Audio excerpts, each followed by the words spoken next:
Hello again, everyone. Today I'll be talking about the overview of the documentary of Asif Kapadia's Diego Maradona that was released in 2019. It is prescribed as a comparative text for the 2024 Leaving Cert.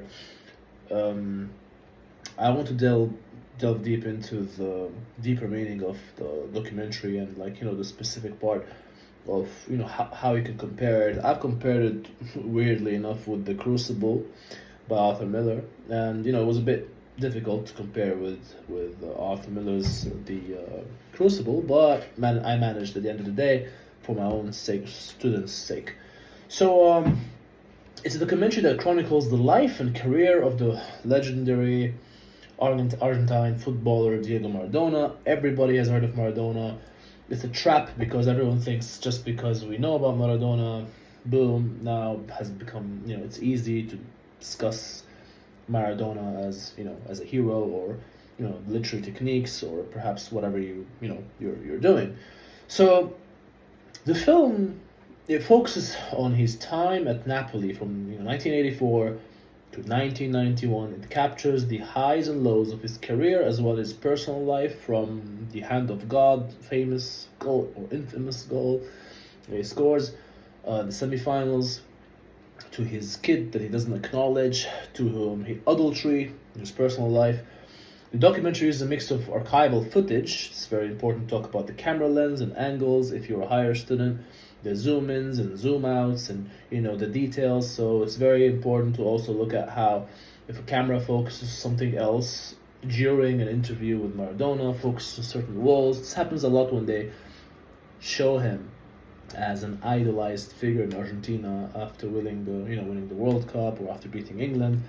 A lot of paintings and stuff. You have to discuss these structures. You have to discuss his paintings and how he's painted on every single building, and how he's put near, I think it was Santa, I forgot the name, but he's basically as a holy figure on the wall. Something that you should look at. A lot of voiceovers are also provided to provide an in-depth look at Maradona's rise to fame. Not to forget that his addiction to his struggles with addiction as well, and his enduring legacy, because until today, well, Messi and Argentina won the latest World Cup, and during that, if you were browsing through Reels or all that, or TikToks, you would have seen that a lot of Reels and TikToks actually made about Maradona, even though he's no longer with us, but his legend continues to live.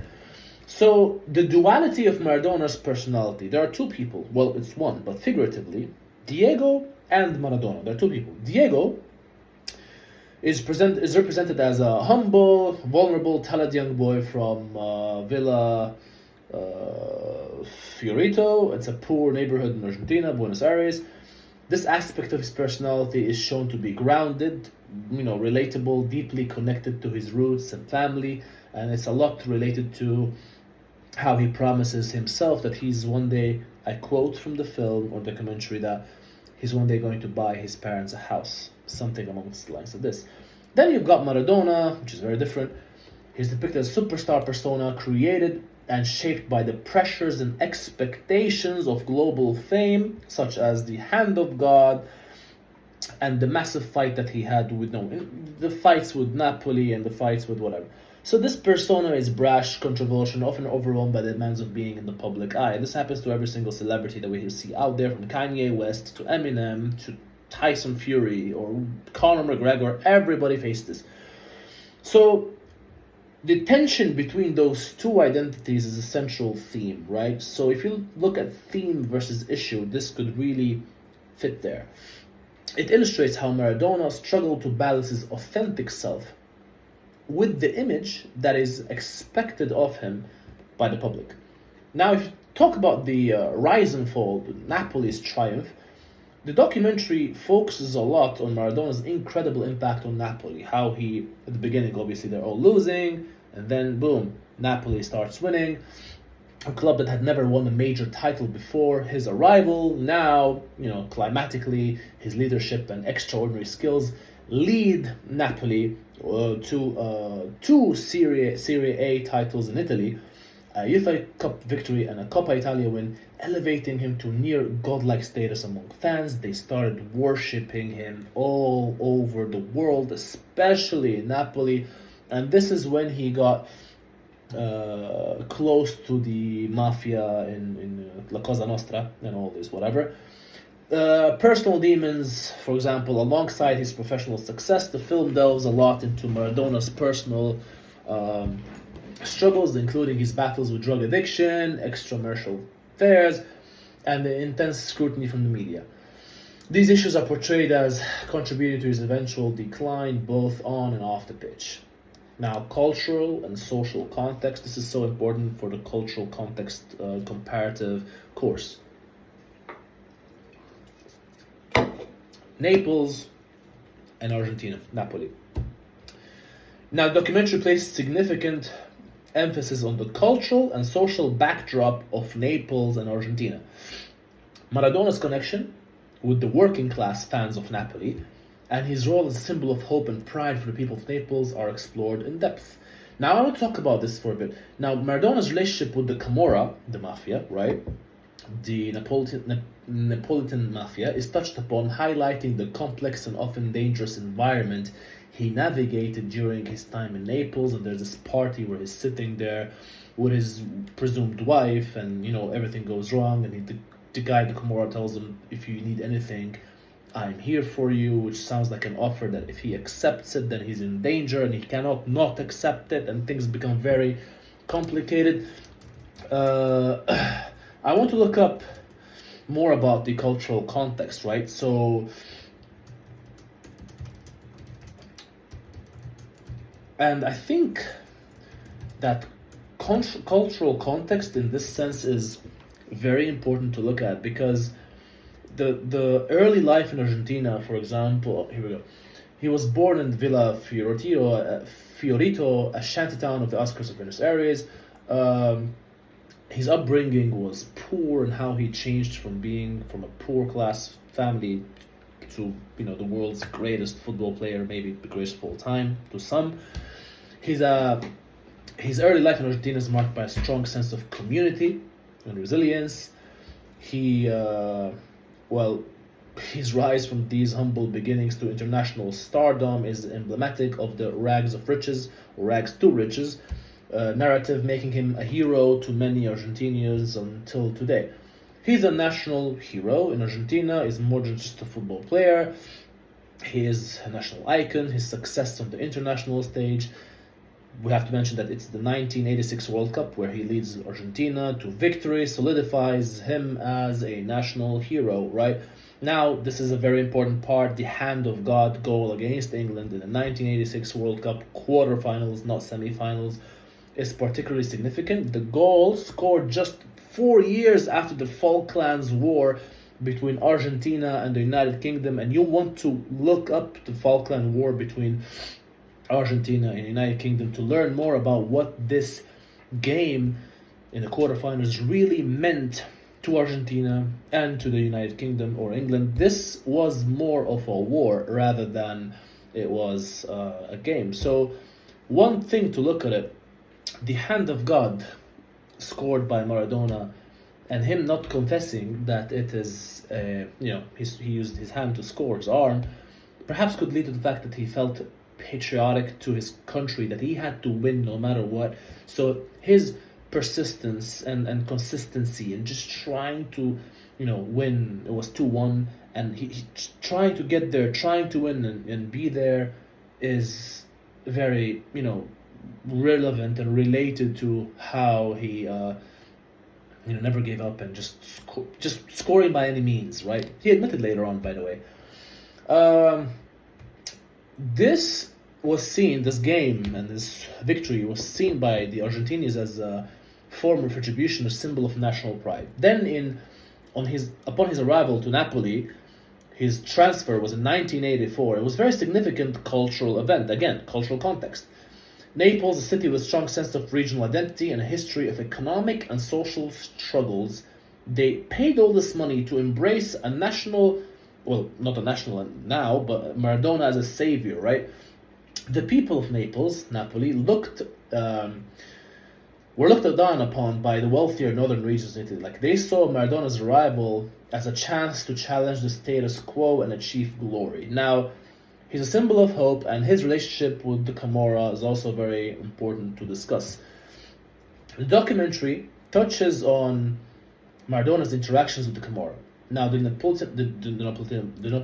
Napolitan family, mafia, right? Uh, this relationship is emblematic of the complexities and dangers that I said he navigated upon when he was in Napoli. He had an influence in Naples. Well, yeah, he did, but the Camorra had a bigger influence that, the documentary highlights as well, that how they influenced Naples during Napoli during the 1980s and the 1990s. It was very pervasive, and the association of Maradona with them may be perhaps a sign of um, foreshadowing or symbolism of Maradona's own corruption, since he is able to associate with such. Or we can look at it from a different perspective, that Maradona wasn't did not have a choice but to associate with the Camorra, because, I will give you an offer you can't refuse. Everybody knows where this comes from. Now, Maradona, if you think about it for a second, you want to look at him being a cultural icon. The film does not shy away from portraying Maradona's flaws. His struggles with addiction, his entanglements with the Camorra, and his erratic behavior are depicted highly for us to understand that he is just a human being. And despite his immense talent, he was deeply flawed individual, grappling with personal demons and depressions, the pressures of time, making him feel or look like that he is just a human being, just like us, and not a godlike figure. How the Argentinians and the people from Napoli, the Neapolitans, for some reason I keep screwing this word up, looked at him as a god, right? So I want to dive deeper into the him as being a flawed human being. So I want to look up specific examples of how he was a flawed human, and how it was shown in the documentary. So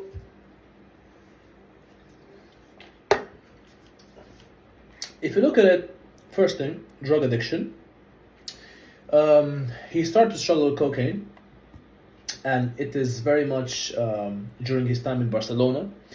That's when it worsened after he moved to Naples. So the film illustrates how his substance abuse affects his performance and personal life, contributing to his irrational and erratic behavior and eventual downfall.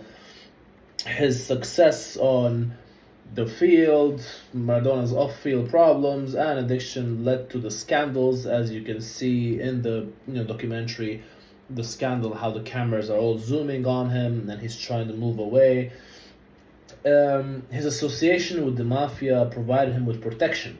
So this is very important for us to know, but also facilitated his drug use and implicated him in the city's underworld, which you don't want to be part of. Now, the relationship with the Camorra highlighted the darker aspects of his life in Naples, revealing the complexities of his situation and the compromises that he has made. Then, the infidelities, that he had an extramarital affair, and how this resulted in him having illegitimate children. This is also addressed, and a notable incident is his relationship with Cristina Sinara, which resulted in a son, Diego Sinara, who Maradona denied for so many years, and this is actually seen in the whole documentary. This personal scandal added to more controversies surrounding him and showing him his flaws as a family man. Then we've got the handling of fame and pressure. Maradona struggled with the immense pressure of his fame. A lot of headlines. Something you want to pay attention to is the when he was in Naples, playing in Napoli. All these signs that the posing team carried, the signs in Italian. You want to look at that. You want to know what it meant, and might want to learn a quote or two from the curses and the expressions that the Italians made, and you want to memorize that to add it to your essay in the exam. Now, again, the hand of God, very important. What else? I'm just trying to see what else I could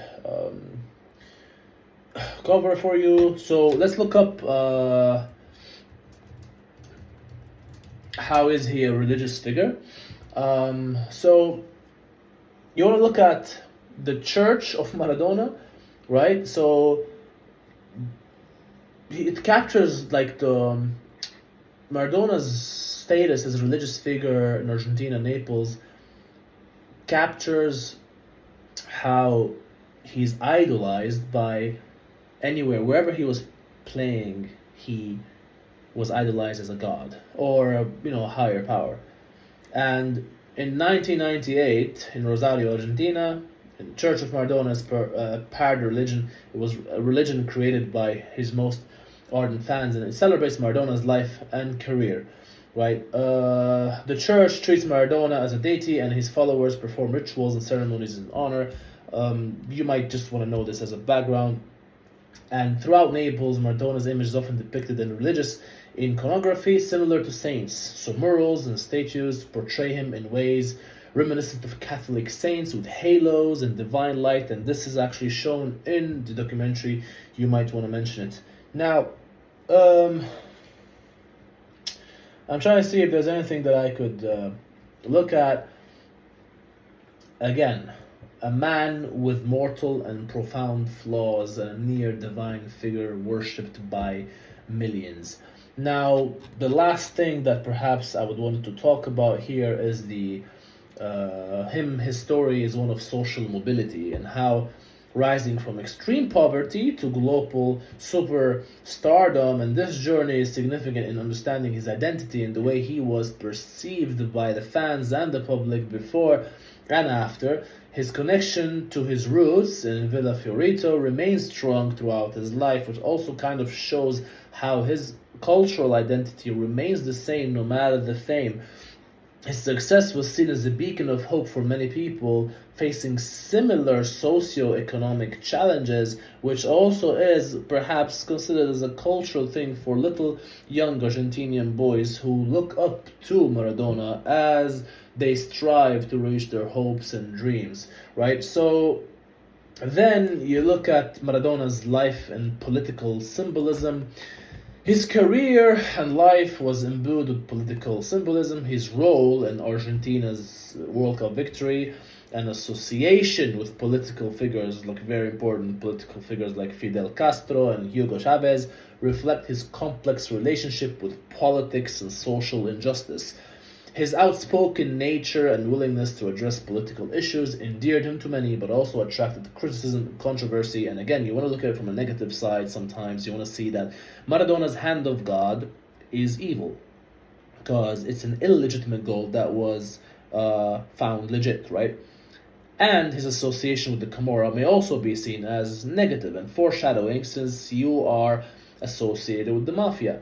And a third thing, his addiction to cocaine and him committing adultery and having illegitimate children. So you can see Maradona as a villain, but you can also look at Maradona using the same examples. You can view him as a hero, that he never gave up and he fought for his country no matter what. He fought for his country, for football. He bought his family a house. He had to associate with the Camorra, else he would have been killed.